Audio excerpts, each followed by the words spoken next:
जय हिंद दोस्तों। Neeraj Kumar online study point में आप सभी का स्वागत है।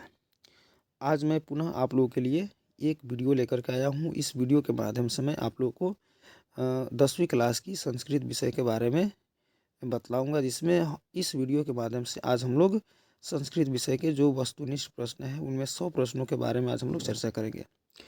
तो आप लोग जो है इस वीडियो में बने रहे शुरू से अंत तक। और अगर आप लोग जो है मेरे चैनल से नहीं जुड़े हैं तो आप इस चैनल को सब्सक्राइब करके आप लोग तुरंत इससे जुड़ सकते हैं, ताकि जो भी वीडियो मैं बनाऊंगा, जो भी आप लोग के लायक होगा, वो आप लोग के पास नोटिफिकेशन के माध्यम से पहुंच जाएगा। तो जल्द से जल्द इस चैनल से जुड़ जाए। इस चैनल से जुड़ने के लिए आप लोग को इस चैनल को सब्सक्राइब करना होगा। सब्सक्राइब करने के बाद जो बगल में एक बेल आइकन दिया होगा उसे आप लोग को प्रेस करना होगा। तो आज हम लोग चर्चा करेंगे क्लास 10th की संस्कृत विषय की ऑब्जेक्टिव क्वेश्चन के बारे में, जो बहुत ही इम्पोर्टेंट है। और देखिए, संस्कृत में क्या होता है कि इसमें जो भी नंबर मिलता है हम लोग को, वो एक्यूरेट नंबर मिलता है। अगर हम सही करते हैं तो इसमें हमको नंबर की कटौती नहीं होती है। तो संस्कृत विषय जो होती है हमारे मैट्रिक एग्ज़ाम में जो टोटल स्कोर होते हैं उसमें बढ़ोतरी करने में अपनी अहम भूमिका निभाती है। यानी कि संस्कृत में हमको ज़्यादा से ज़्यादा नंबर मिलने की संभावना होती है। तो इसलिए हमें जो है संस्कृत की थोड़ी सी अच्छी प्रकार से तैयारी करनी पड़ेगी। और इस तरह की कथन को सुनते हुए मैं आज आप लोग के लिए क्या संस्कृत के इस सेट को आप लोगों को समझाने का प्रयास करूँगा। तो हम चलते हैं सीधे प्रश्न की ओर समय न व्यतीत करते हुए। तो देखिए, यहाँ पे कुछ निर्देश दिए गए हैं। इस निर्देश को मैं आप लोगों को आगे की वीडियो में बतलाऊंगा कि फिर कैसे हम लोग को एग्ज़ाम देना है, कैसे हमको पेपर लिखना है, ताकि हम ज़्यादा से ज़्यादा स्कोर कर सके। इसके लिए मैं आप लोग को बहुत ही जल्द एक वीडियो बनाऊंगा और इस वीडियो का जो लिंक है मैं डिस्क्रिप्शन बॉक्स पे आज डाल दूंगा।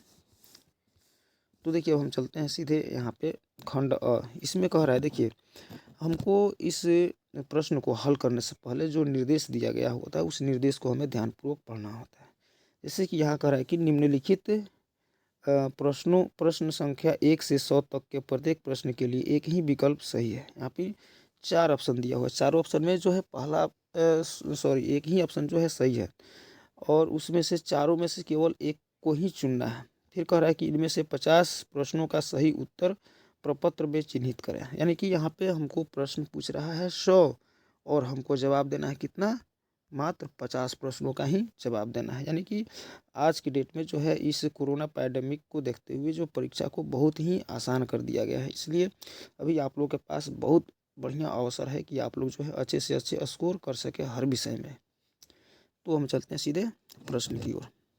देखिए, प्रश्न संख्या 1 कह रहा है कि विधाधिगमाय में किस वर्णों की संधि है। देखिए, यहाँ पे पहला है तो विधाधिगमाय, यानी इसमें देखिए एक क्या है, तो एक है विद्या, और इसके बाद क्या है, अधिगमाय। ओके, अब हमको यहाँ पे ध्यान देना, कह रहे कि किन किन वर्णों की संधि है। तो यहाँ पे विद्या के अंत में क्या आता है, तो आ आता है, और यहाँ पे क्या आता है, अ। तो ये जो विद्याधिगमाय जो है यह किन किन वर्णों की संधि है, तो आ और अ की। तब देखते हैं हम आ और अ कौन सा है, आ प्लस अ। तो इसमें जो दिया है हमारा पहला ऑप्शन, देखिए पहला ऑप्शन में दिया है आ जोड़ अ, तो विद्या जोड़ अधिगमाय जो है ये आ और अ का संधि है। तो ऑप्शन नंबर ए हमारा सही होगा। तो हम चलते हैं अगले प्रश्न की ओर। सॉरी, इसको थोड़ा सा जूम कर लेता हूँ मैं।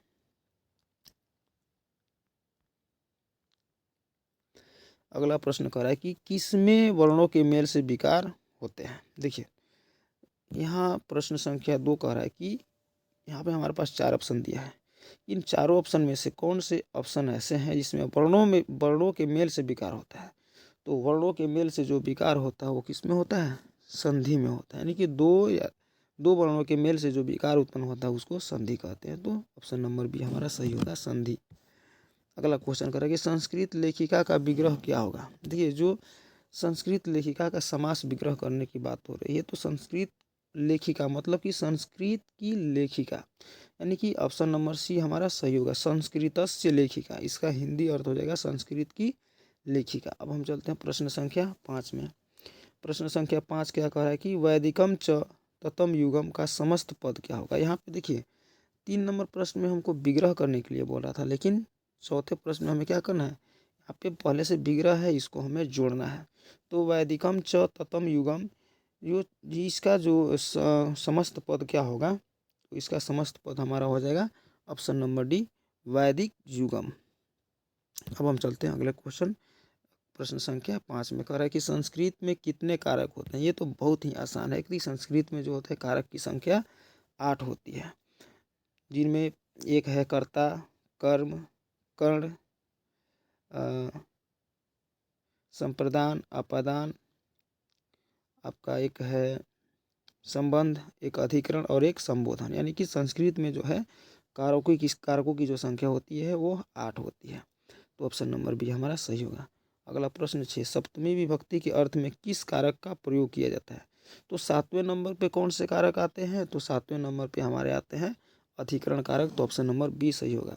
कर्ता कारक जो होता है वो हमारा पहले नंबर पे आता है, अधिकरण हमारे 7वें नंबर पे आते हैं, अपादान जो है हमारा 5वां और करण कारक तीसरे। तो कह रहा है कि सप्तमी विभक्ति के रूप में कौन उपयोग में आता है, तो हो जाता है ऑप्शन नंबर बी, अधिकरण। अब अगला क्वेश्चन देखिए, कह रहा है कि दुर्योधन में उपसर्ग क्या है। देखिए उपसर्ग क्या होता है, उपसर्ग वह पद होता है जो किसी शब्द के पहले आकर के उसके अर्थ में परिवर्तन कर देता है। तो यहाँ पे देखिए हमारा क्वेश्चन है दुर्योधन, तो दुर्योधन में क्या जुड़ा है पहले, तो हमारा यहाँ पे ऑप्शन नंबर सी जो होगा राइट होगा, यानी कि दूर जुड़ा है, दूर प्लस योधन, यानी कि दुर्योधन जो है, दुर्योधन में कौन सा उपसर्ग होगा, तो दूर होगा। ऑप्शन नंबर सी जो होगा हमारा राइट होगा। अब हम चलते हैं सीधे अगले क्वेश्चन, प्रश्न संख्या 8 में कह रहा है कि बालय पद का मूल रूप क्या है। बालय जो है, यहाँ पे हमारे पास एक पद है, पद का नाम क्या है, बालय।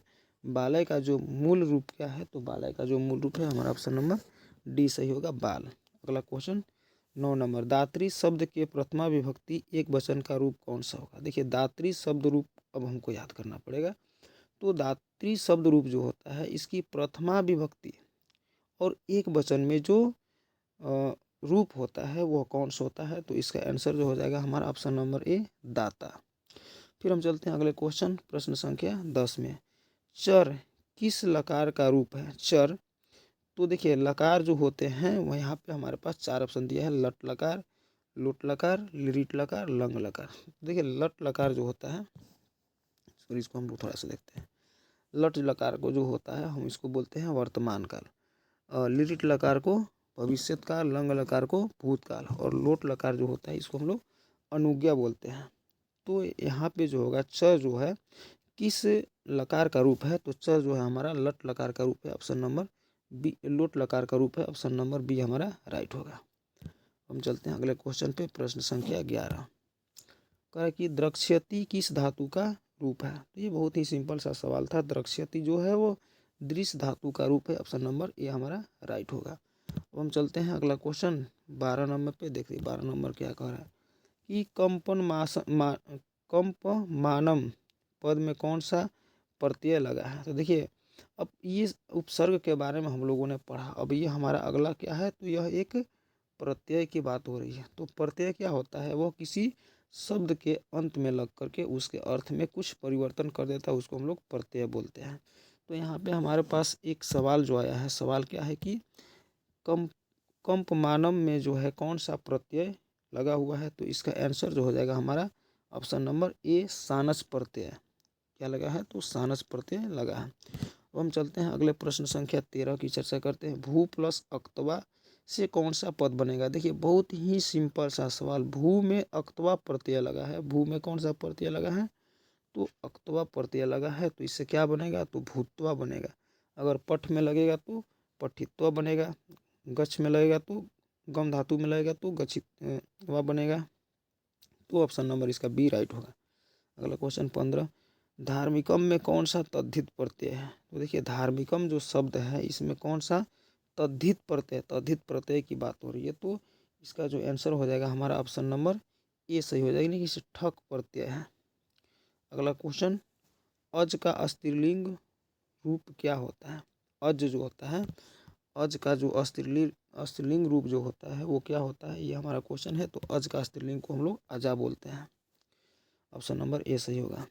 अगला क्वेश्चन 16 नंबर प्रश्न देखिए, यथा नदः स्यन्दमाना समुद्रे, खाली जगह है, मंत्र किस उपनिषद से लिया गया है। देखिए यहाँ पर एक मंत्र लिया गया है। मंत्र क्या करा कि यथा नदः स्यन्दमाना समुद्रे, तो यह मंत्र जो है किस उपनिषद से लिया गया है। तो यह मंत्र जो है मुंडकोपनिषद से लिया गया। ऑप्शन नंबर सी सही है। अगला क्वेश्चन 17, अनिर्तम पद का पर्याय निम्न में से कौन है। देखिए पर्याय का मतलब क्या होता है कि एक ही अर्थ वाला। तो कह रहा है कि अनिर्तम का जो है पर्याय हमारा हो जाता है असत्यम, यानी कि ऑप्शन नंबर 17 का जो है आंसर ऑप्शन नंबर ए हमारा सही होगा। हम चलते हैं अगले क्वेश्चन 18 में, वेदाहमेतम खाली जगह है, फिर महानतम, इस पदांश के रिक्त स्थानों में कौन सा पद होगा। तो देखिए वेदाहमेतम जो है, इसमें वेदाहमेतम पुरुषम महानतम, देखिए ऑप्शन नंबर बी हमारा सही होगा। अगला क्वेश्चन, सरस्वती कुलगृहम किसे कहा गया है, यानी कि सरस्वती का कुलगृह किसे कहा गया है। तो ये सिंपल सा सवाल जो है, पाटलिपुत्र को सरस्वती का कुलगृह कहा गया। ऑप्शन नंबर सी हमारा राइट होगा। अगला क्वेश्चन, मध्यकाल में पाटलिपुत्र नाम से प्रसिद्ध हुआ, किस नाम से प्रसिद्ध हुआ। तो मध्यकाल की बात हो रही है, तो मध्यकाल में जो है पाटलिपुत्र जो है वो पटना के नाम से प्रसिद्ध हुआ। ऑप्शन नंबर ये हमारा राइट होगा। अगला क्वेश्चन, पतन शब्द से बना पाटलिपुत्र का अन्य नाम क्या है। तो पटन शब्द से बना पाटलिपुत्र का एक और नाम क्या है, तो पटना है। ऑप्शन नंबर बी हमारा सही होगा। प्रश्न संख्या 22, पाटलिपुत्र का वैभव किसके शासनकाल में अत्यंत समृद्ध था। ये पटना का जो वैभव है, पटना में बहुत से शासकों ने अपना शासन किया था, तो किसके शासनकाल में जो है पाटलिपुत्र का वैभव सबसे अधिक समृद्ध था। तो उसका आंसर जो हो जाएगा ऑप्शन नंबर बी होगा, प्रियदर्शी अशोक के समय में। ओके। अगला क्वेश्चन, अलस कथा पाठ में किस दोष का निरूपण किया गया है। देखिए अलस कथा में जो है वो आलस्य का निरूपण किया गया। ऑप्शन नंबर इसका हमारा ए हमारा बिल्कुल राइट होगा। हम चलते हैं प्रश्न संख्या 24 में। प्रश्न संख्या 24 कह रहा है कि सजाति नाम दृष्टवा के न धावंती जंतु, इस पदांश के रिक्त स्थानों में कौन सा पद भरा जाएगा। ये प्रश्न नंबर 24 कह रहा है कि सजाति नाम दृष्टवा के न धावंती जंतु, यानी कि अपने जाति के लोगों को देख करके कौन नहीं जाना चाहता है, यह कह रहा है। तो यहाँ पे सब कोई जाना चाहता है। तो यहाँ पे जो इस 24 नंबर प्रश्न जो है इसका आंसर क्या होगा, ऑप्शन नंबर बी सही होगा। सजाति नाम सुखम दृष्टि, यानी कि अपने जाति के लोगों के सुख को देख करके कौन नहीं जाना चाहता है, यानी ऑप्शन नंबर बी हमारा सही होगा। अगला क्वेश्चन, जलती हुई अलसशाला में चारों आलसी क्या कर रहे थे। देखिए जो अलसशाला कथा है उसमें जो है जो आलसी लोग थे, जो चार आलसी थे, वो क्या कर रहे थे, वो आपस में क्या कर रहे थे, वार्तालाप कर रहे थे। तो इसका जो आंसर हो जाएगा ऑप्शन नंबर सी होगा, परस्परालाप कर रहे थे, यानी कि आपस में बातें कर रहे थे। तो ऑप्शन नंबर सी सही है। अगला क्वेश्चन करा कि तुषड़ी कथम न तिष्ठत, किसका कथन है। देखिए इसमें चार आलसी जो थे, चार आलसी में पहले आलसी क्या कहते हैं कि इतना शोरगुल क्यों होता है। देखिए पहला आलसी का कथन है कि इतना शोरगुल क्यों हो रहा है। तब तक दूसरा आलसी क्या कहता है कि शायद लगता है आग लग गई है। तो पहला ने कहा कि इतना शोरगुल क्यों हो रहा है, इतना कोलाहल क्यों हो रहा है। दूसरा जो है आलसी कहता है कि लगता है कि आग लगी है। और तीसरा आलसी क्या कहता है, तीसरा आलसी कहता है कि कोई ऐसा सज्जन व्यक्ति नहीं है जो हमको उठा करके यहाँ से बाहर निकाल दे, घर में आग लगी है। तो इस पर जो है चौथा व्यक्ति यही कहता है कि तुष्णीम कथम न तिष्ठति, यानी क्या कहता है कि तुम लोग चुपचाप क्यों नहीं रहते हो, तुम लोग इतना ज़्यादा क्यों बोलते हो। यह कथन किसका है, तो यह चौथे आलसी का है। ऑप्शन नंबर इसका इस प्रश्न का जो होगा हमारा answer option number C right होगा। तो हम चलते हैं सीधे प्रश्न संख्या 27 पे। प्रश्न संख्या 27 क्या कह रहा है कि दर्शन शास्त्र में किसकी रुचि थी। देखिए यहाँ पे हमारे पास चार ऑप्शन दिया हुआ है। पहला ऑप्शन है गार्गी, मैत्रेयी, सुलभा और विजयांका। तो दर्शन शास्त्र में किनकी रुचि सबसे अधिक थी, तो 27 नंबर जो प्रश्न है इसका आंसर हमारा हो जाएगा बी, यानी कि मैत्रेयी जो थी यह एक ऐसी संस्कृत की ज्ञाति थी जो जिनको दर्शन शास्त्र में काफ़ी रुचि थी। ऑप्शन नंबर बी हमारा सही होगा। अगला क्वेश्चन 28, अथर्ववेद में कितने मंत्र दृष्टा ऋषिकाओं का उल्लेख किया गया है? कि अथर्ववेद जो है, जो वेद है, वेद 4 होते हैं, 4 वेद में एक अथर्ववेद है, तो इसमें कितने मंत्र दृष्टा ऋषियों का उल्लेख है, ऋषिकाओं का उल्लेख है, यानी कि मदा ऋषियों का उल्लेख कितने कितने लोगों का उल्लेख है? तो ये जो 28 नंबर क्वेश्चन है इसका आंसर हमारा हो जाएगा ऑप्शन नंबर ए, यानी कि 5 दृष्टा ऋषिकाओं का उल्लेख है किसमें? अथर्ववेद के मंत्र दृष्टा में। तो ऑप्शन नंबर ए हमारा राइट होगा। हम चलते हैं अगले क्वेश्चन 29 नंबर प्रश्न करा है कि निम्नलिखित में गंगा देवी की रचना कौन सी है? यानी कि गंगा देवी जो है वो संस्कृत की बहुत बड़ी ज्ञात्री थी, तो उन्होंने किसकी रचना की थी? हमारे पास 4 ऑप्शन है। पहला ऑप्शन है शंकर चरितम, दूसरा ऑप्शन है विजया मधुर विजयम, वरदाम्बिका परिणय और कथामु मुक्तावली। तो ये गंगा देवी जो है उन्होंने किनकी रचना की थी? तो इसका आंसर जो हो जाएगा हमारा ऑप्शन नंबर बी होगा, मधुरा विजयम की रचना की थी। 29 नंबर प्रश्न जो है इसका आंसर हमारा बी हो जाएगा, क्योंकि गंगा देवी जो है मधुरा विजयम की रचना की थी। अगला क्वेश्चन, कंपरणाय की रानी का क्या नाम था? देखिए कंपरणाय जो है एक जो थे राजा थे, उनकी रानी का, उनकी पत्नी का क्या नाम था? तो 30वां जो प्रश्न है इसका आंसर हो जाएगा सी, गंगा देवी। यानी कि गंगा देवी ने मधुर विजयम का रचना किया और कितनी किसकी पत्नी थी? तो कंपण राय की पत्नी थी। ऑप्शन नंबर सी हमारा सही होगा। अगला क्वेश्चन, अब यहाँ देखते हैं हम लोग, हमारा प्रश्न जो है अब व्याकरण से आता है। तो व्याकरण से कुछ क्वेश्चन को देखते हैं कि सूर्या पद में कौन सी स्त्री प्रत्यय लगा है? तो सूर्या जो यहाँ पर एक पद दिया गया है इसमें एक प्रत्यय लगा है और स्त्री प्रत्यय लगा है। कौन सा प्रत्यय है? तो स्त्री प्रत्यय है। और उसमें कौन सी स्त्री प्रत्यय लगा है? तो इसमें ऑप्शन नंबर इसका हमारा बी राइट होगा, चाप स्त्री प्रत्यय लगा है। इसको आप लोग को थोड़ा सा ध्यान से समझना होगा, क्योंकि उपसर्ग और प्रत्यय से लगभग बहुत सारे सवाल आते हैं और उपसर्ग और प्रत्यय के बारे में आप लोग को जानना अति आवश्यक है। तो इसको थोड़ा सा आप लोग ध्यान से देखेंगे। जो सूर्या पद जो है उसमें कौन सी प्रत्यय है? तो चाप प्रत्यय लगा है। ऑप्शन नंबर बी जो होगा हमारा राइट होगा। हम चलते हैं अगले क्वेश्चन 32 नंबर प्रश्न पे करते हैं कि किम प्लस तहसील से कौन सा अव्यय बनेगा? यहाँ पे देखिए एक उपसर्ग लगा है, सॉरी प्रत्यय लगा है, तो कौन सा प्रत्यय है? तो तहसील प्रत्यय। जो किम में जब तहसील प्रत्यय को हम लोग संजो कराते हैं, जोड़ते हैं, तो इससे कौन सा शब्द बनता है? तो कुतः शब्द बनेगा। ऑप्शन नंबर बी जो होगा हमारा राइट होगा। हम चलते हैं अगले क्वेश्चन, करणीय पद में कौन सा प्रत्यय लगा है? ये बहुत ही आसान सा सवाल। देखिए इस पद को पढ़ के ही हम लोग जान सकते हैं कि इसमें कौन सी प्रत्यय लगा हुआ है। तो 33 नंबर जो प्रश्न है इसका आंसर हो जाएगा, सॉरी इसका आंसर हो जाएगा ऑप्शन नंबर सी, अनियर प्रत्यय लगा है। करणीय में कौन सा, सॉरी करणीयम कह रहा है, तो इसमें हमारा आंसर हो जाएगा, इसमें आंसर हो जाएगा तबियत प्रत्यय लगा है।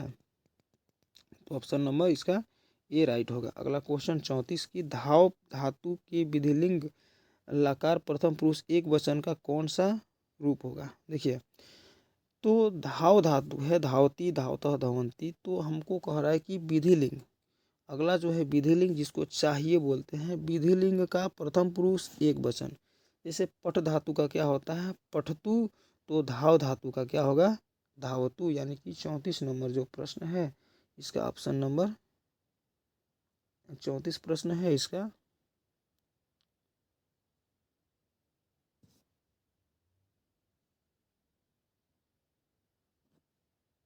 सॉरी यहाँ पे थोड़ा सा मिस्टेक हो रहा है।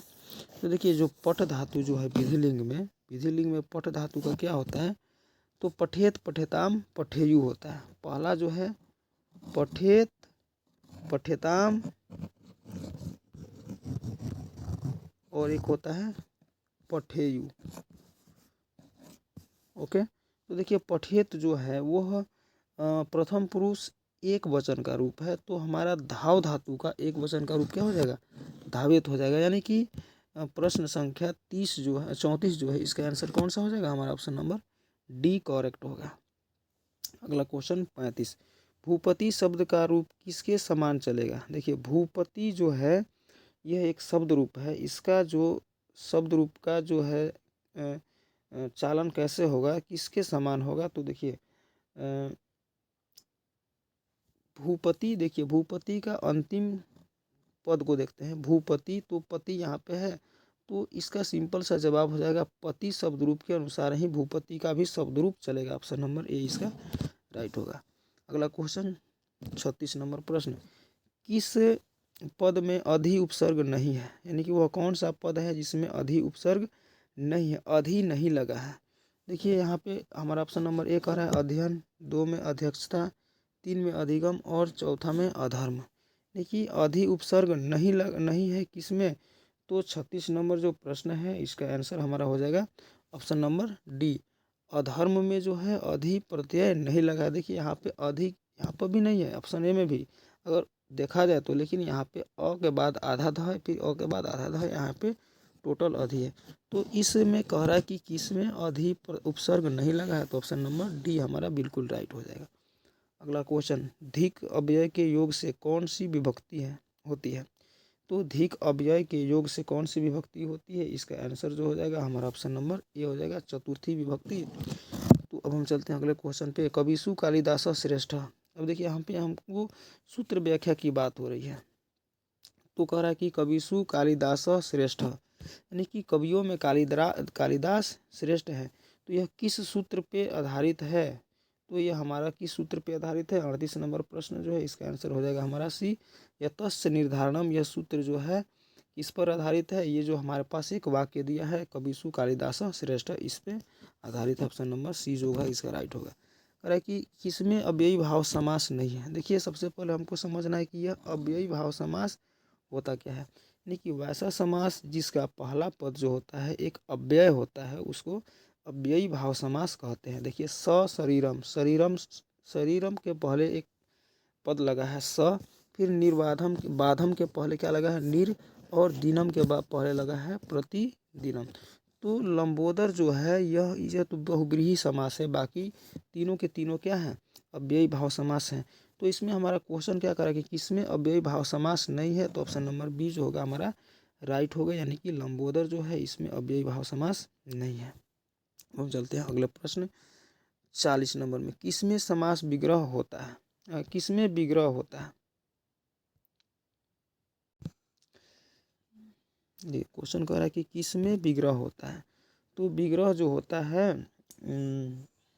हमारा विग्रह किसमें होता है, तो इसका आंसर जो हो जाएगा समास को हम लोग विग्रह कहते हैं, इसमें दो पदों के बीच विग्रह होता है। तो ऑप्शन नंबर ए हमारा राइट होगा। प्रश्न संख्या 41 कह रहा है कि पाठेस्मिन किस संधि का उदाहरण है। पाठेस्मिन जो है वो किस संधि का उदाहरण है, तो इस प्रश्न का जो आंसर हो जाएगा ऑप्शन नंबर बी, पूर्वरूप संधि का उदाहरण है।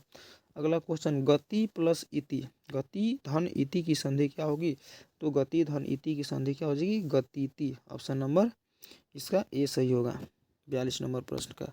हम चलते हैं सीधे अगले क्वेश्चन पे 43 नंबर प्रश्न कह रहा है कि निम्न में चेती का सही संधि विच्छेद क्या होगा। चेती जो शब्द है उसको अगर हम संधि विच्छेद करते हैं तो सही संधि विच्छेद कौन सा होगा, तो चेती का हो जाएगा च धन इति। ऑप्शन नंबर ए राइट होगा। अगला क्वेश्चन, किस संधि में विसर्ग में विकार परिवर्तन होता है, विकार होता है या परिवर्तन होता है, किस संधि में विसर्ग में, तो 44 नंबर प्रश्न जो है उसका आंसर हो जाएगा विसर्ग संधि। अगर विसर्ग में परिवर्तन की बात कर रही है तो विसर्ग संधि ऑप्शन नंबर सी जो होगा हमारा राइट होगा।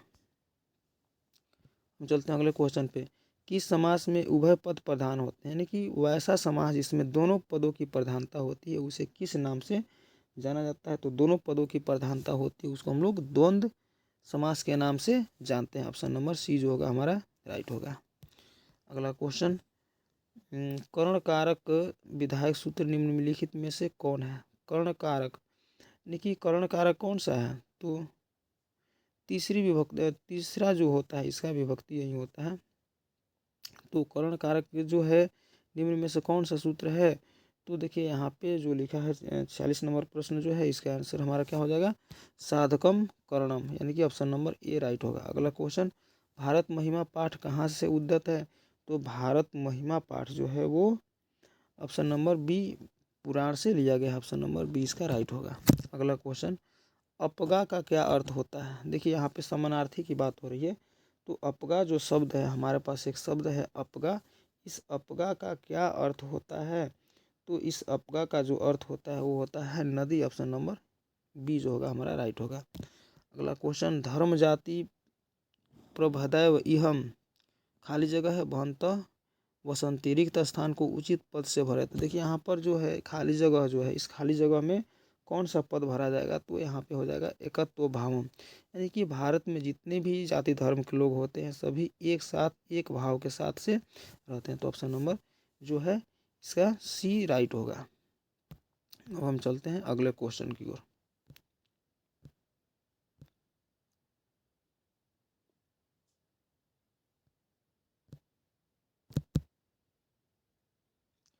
प्रश्न संख्या 50 कह रहा है कि केशांत संस्कार किस संस्कार के अंतर्गत आता है? तो देखिए बहुत ही बढ़िया सा सवाल है।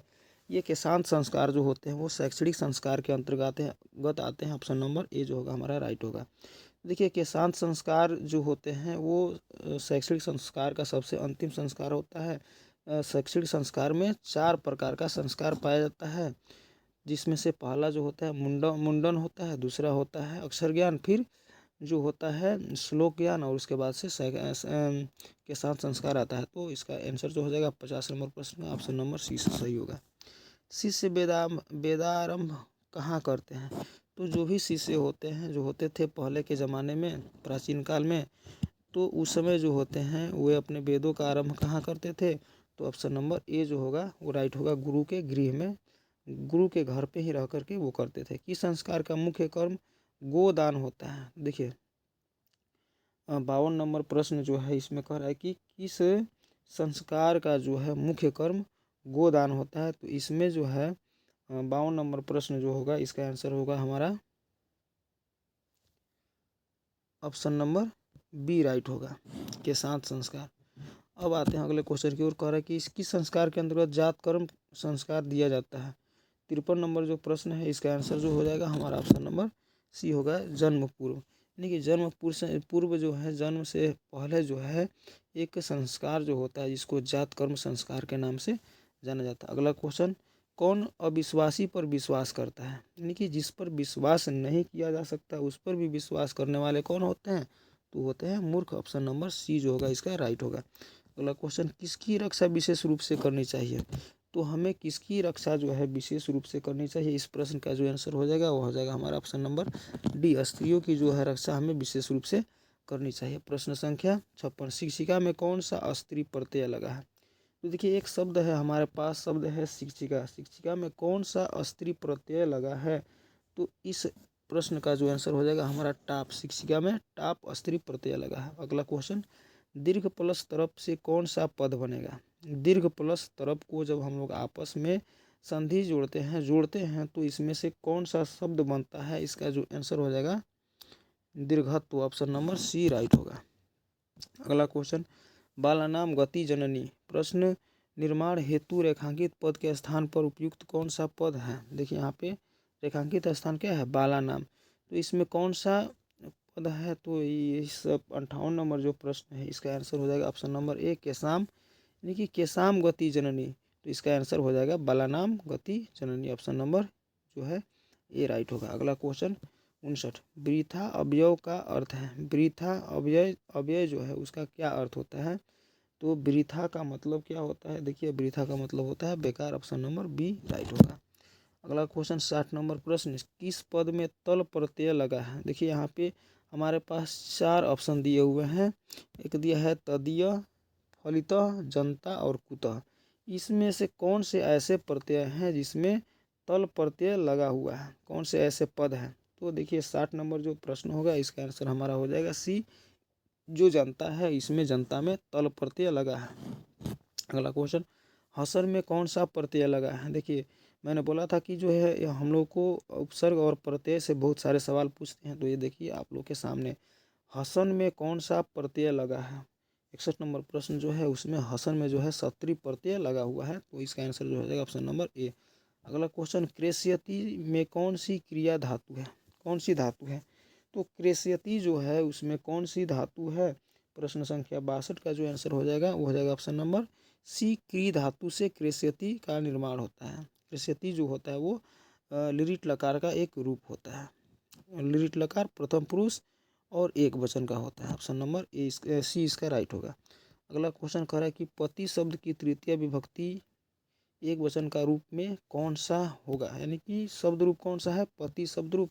और पति शब्द रूप की तृतीय विभक्ति और एक वचन के रूप में वह क्या हो सकता है, तो ऑप्शन नंबर इसका सी जो होगा राइट होगा, पत्या हो सकता है।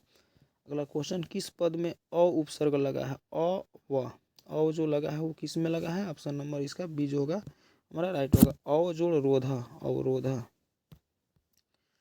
अगला क्वेश्चन, पृथक का बोध होने पर किस कारक का प्रयोग होता है, यानी कि जब हम किसी जगह से किसी चीज़ को दूर करते हैं तो उस कंडीशन में हमें किस कारक का प्रयोग करना होता है। दूरी के भाव को व्यक्त करने के लिए जो होते हैं हम लोग आपादान कारक का प्रयोग करते हैं। जैसे कि पत्ते, पेड़ से पत्ते गिरते हैं, यानी कि वृक्षात पत्राणी पतंती, यानी कि कौन सा कारक, तो अपादान कारक को जो है अलगाव के रूप में प्रयोग किया जाता है। ऑप्शन नंबर ए राइट होगा। 66, नमः के युग में कौन सी विभक्ति होगी, नमः में कौन सी विभक्ति है, प्रथमा, द्वितीय, पंचमी की तृतीया। तो जो नमः शब्द है उसमें हमारा चतुर्थी विभक्ति होगी। ऑप्शन नंबर बी जो होगा इसका राइट होगा। अगला क्वेश्चन, अहम त्वम पश्यामि वाक्य में त्वम पद में द्वितीय विभक्ति किस सूत्र से लिया गया है। देखिए यहाँ पर एक सेंटेंस दिया हुआ है कि अहम त्वम पश्यामि, मैं तुम्हें देखता हूँ। इसमें त्वम एक शब्द लिया गया है, कौन से सूत्र से यह लिया गया है, तो इस प्रश्न का जो आंसर हो जाएगा वो हो जाएगा तथा युक्तम चानिपसितम, ये जो है ऑप्शन नंबर ए हमारा राइट होगा। अगला क्वेश्चन, महादेव में कौन सा समास है। देखिए महादेव जो होता है इसमें कौन सा समास है, 68 प्रश्न जो है इसका आंसर जो होगा हमारा कर्मधारय समास है। ऑप्शन नंबर ए राइट होगा।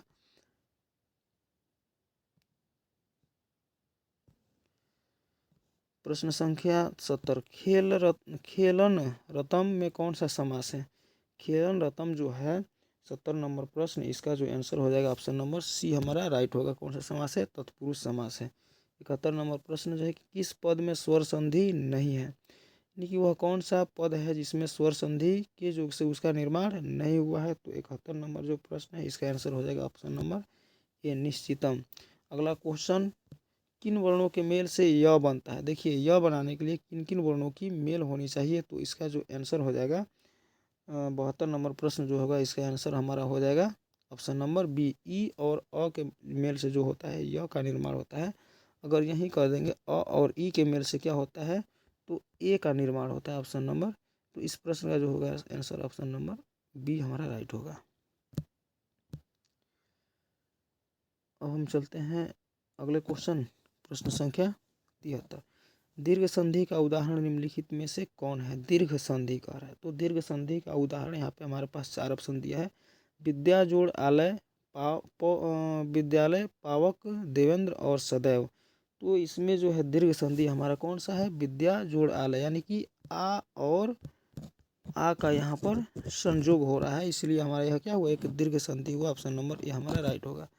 अगला क्वेश्चन, भिखना टोला देखने के लिए कौन आए थे, तो बहुत ही बढ़िया सवाल, भिखना टोला को देखने के लिए एक शिक्षक आए थे। ऑप्शन नंबर ए सही होगा।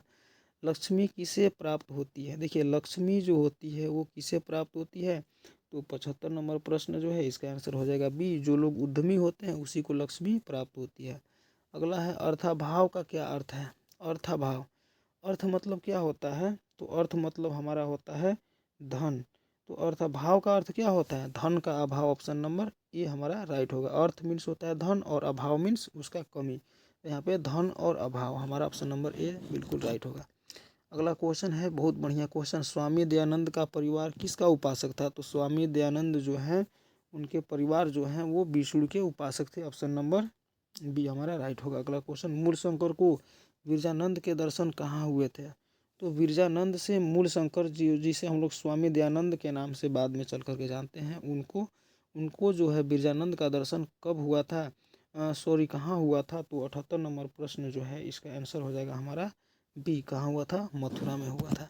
अगला क्वेश्चन, मूल शंकर में वैराग्य भाव का उदय कब हुआ, तो मूल शंकर में जो है वैराग्य भाव का उदय जो है वो ऑप्शन नंबर ए शिवरात्रि पर्व के बाद हुआ था, ऑप्शन नंबर ए है। यानी कि मूल शंकर जो है वो दयानंद सरस्वती बन गए थे और उनको शिव पर विश्वास कब हुआ था? शिवरात्रि पर्व के बाद हुआ था, ऑप्शन नंबर ए राइट होगा। अगला क्वेश्चन, रामायण के अयोध्या कांड में संकलित पाठ निम्नलिखित में से कौन सा है? बहुत ही सिंपल सा सवाल। मंदाकिनी वर्णन जो है अयोध्या कांड से संकलित जो रामायण का यह एक भाग है, मंदाकिनी वर्णनम, जिसमें राम जो है अपनी पत्नी सीता को मंदाकिनी नदी के बारे में वर्णन करके उसके बारे में उसकी विशेषताओं को बतलाते हैं। अगला क्वेश्चन 81 नंबर प्रश्न कह रहा है कि दान किसे देना चाहिए? बहुत बढ़िया सा सवाल।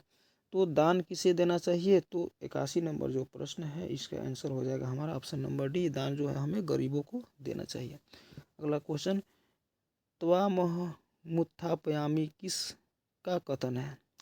देखिए यह जो 82 नंबर जो प्रश्न है यह व्याघ्रपति कथा का यह एक सेंटेंस, एक वाक्य है। तो यह कह रहा है कि त्वामहमुत्थापयामि यह किसने कहा था? तो इस प्रश्न का जो आंसर हो जाएगा हमारा बाघ ने कहा था कि त्वामहमुत्थापयामि। अब हम चलते हैं अगले क्वेश्चन पे। व्याघ्रपति कथा पाठ में कौनते शब्द किसके लिए प्रयुक्त किया गया है? तो 83 नंबर जो प्रश्न है इसका आंसर जो हो जाएगा हमारा ऑप्शन नंबर डी होगा। यानी कि किसके लिए प्रयोग किया गया था? तो वो अर्जुन के लिए प्रयोग किया गया था, ऑप्शन नंबर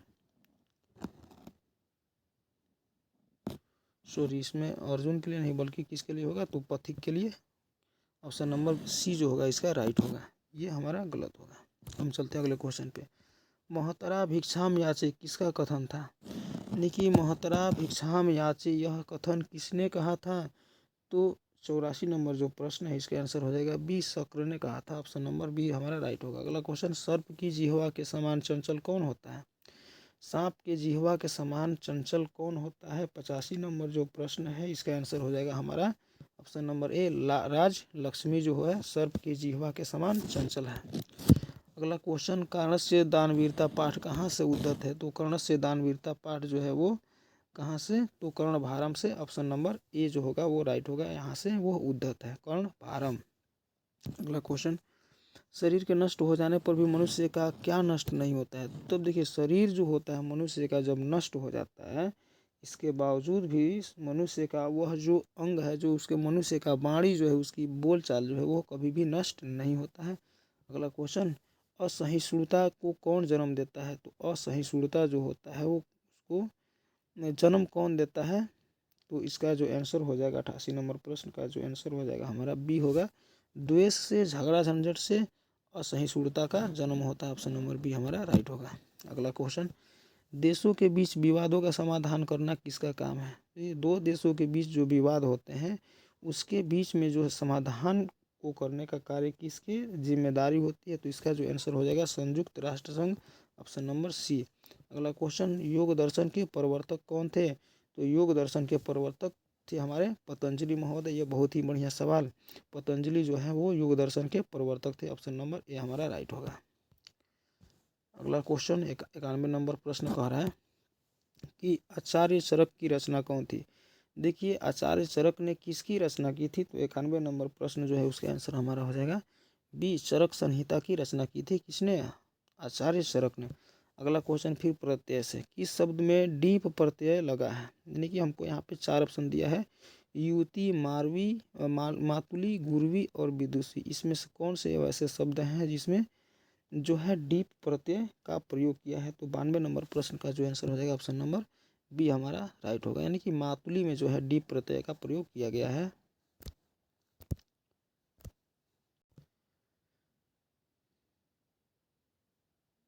अब देखते हैं हम लोग अगला क्वेश्चन 93, गौरवम में कौन सा तद्धित प्रत्यय है? देखिए हमारे पास एक शब्द है, पद है, कौन सा है? गौरवम। इसमें कौन सा तद्धित प्रत्यय है? तो 93 जो प्रश्न है इसका आंसर हमारा हो जाएगा ऑप्शन नंबर ए, अण प्रत्यय लगा है। अगला, अंशु प्लस मतुप से कौन सा पद बनेगा? अंशु प्लस मतुप से जो है वो कौन सा पद बनेगा? तो इसका आंसर हो जाएगा ऑप्शन नंबर बी, अंशुमान बनेगा। अगला, अक्तीन प्रत्यय किस पद से किस पद में है? अक्तीन प्रत्यय जो है वो किस पद में है? तो 95 नंबर जो प्रश्न है इसका आंसर हो जाएगा डी, गति जो है इसमें अक्तीन प्रत्यय का प्रयोग किया गया है, ऑप्शन नंबर डी हमारा सही है। और देखते हैं अब हम लोग लास्ट की तरफ चल रहे हैं। तो अगला क्वेश्चन कह रहा है कि अपतत अतपत किस धातु का रूप है। अतपत जो है वह किस धातु का रूप है। तो इसका जो आंसर हो जाएगा वो ऑप्शन नंबर बी होगा, तप धातु का रूप है। अगला क्वेश्चन 97, निष्काम शब्द में उपसर्ग क्या है। निष्काम शब्द जो है उसमें कौन सा उपसर्ग लगा है। तो यह बहुत ही सिंपल सा सवाल, निस जो है उपसर्ग लगा है निष्काम शब्द में। अगला क्वेश्चन, परितः के योग में कौन सी विभक्ति होती है। तो परितः के जो योग होता है उसमें अगर सूत्र से देखा जाए तो कौन सी विभक्ति होती है। तो इसमें हमारी होती है द्वितीय विभक्ति, ऑप्शन नंबर डी राइट है। देखिए आज के जो इस वीडियो का जो है अंतिम प्रश्न की तरफ हम लोग चल रहे हैं। तो अगला कह रहा है कि नए समास का पहला पद होता है। तो जो नए समास होता है उसका पहला पद कैसा होता है। तो उसका पहला पद नकारात्मक होता है। ऑप्शन नंबर बी हमारा सही है। और लास्ट क्वेश्चन आज का इस वस्तुनिष्ठ प्रश्न का तो कह रहा है कि छंद शास्त्र के रचयिता कौन है। तो छंद शास्त्र के जो रचयिता है वो आचार्य पिंगल है। ऑप्शन नंबर ए जो होगा यह राइट होगा। तो दोस्तों आज हम लोगों ने देखा ये इस वीडियो के माध्यम से आज हम लोग संस्कृत के 100 वस्तुनिष्ठ प्रश्नों के बारे में चर्चा की है। अगर आप लोगों को इस वीडियो को समझने में थोड़ा सा दिक्कत हुआ होगा तो आप लोग जो है इस वीडियो को पुनः दोबारा देख सकते हैं और इसको समझ सकते हैं। तथा आप लोगों को ये बात भली भांति याद होनी चाहिए कि संस्कृत विषय जो है इसमें अधिक से अधिक नंबर हम स्कोर कर पाते हैं, इसलिए इसको हमको विशेष ध्यान रख करके इसको तैयारी करना होगा। तो लास्टली फिर मैं आप लोगों को यही कहना चाहता हूँ कि आप लोग जो है मेरे इस वीडियो से जुड़े रहें और मेरे चैनल से जुड़ जाएं। अगर नहीं जुड़े हैं तो जल्द से जल्द उसे सब्सक्राइब करके आप लोग जुड़ जाएं, ताकि जो भी मैं वीडियो आप लोग के लिए बनाऊंगा वो सबसे पहले आप लोग तक पहुंच पाए। तो आप लोग जो है इस वीडियो को ज़्यादा से ज़्यादा देखें, समझें और इसको लाइक कर दें। तथा अगर आपका कोई दोस्त है तो वहाँ तक आप लोग इसको शेयर कर सकते हैं। और लास्टली मैं यही कहना चाहूँगा दोस्तों, जय हिंद।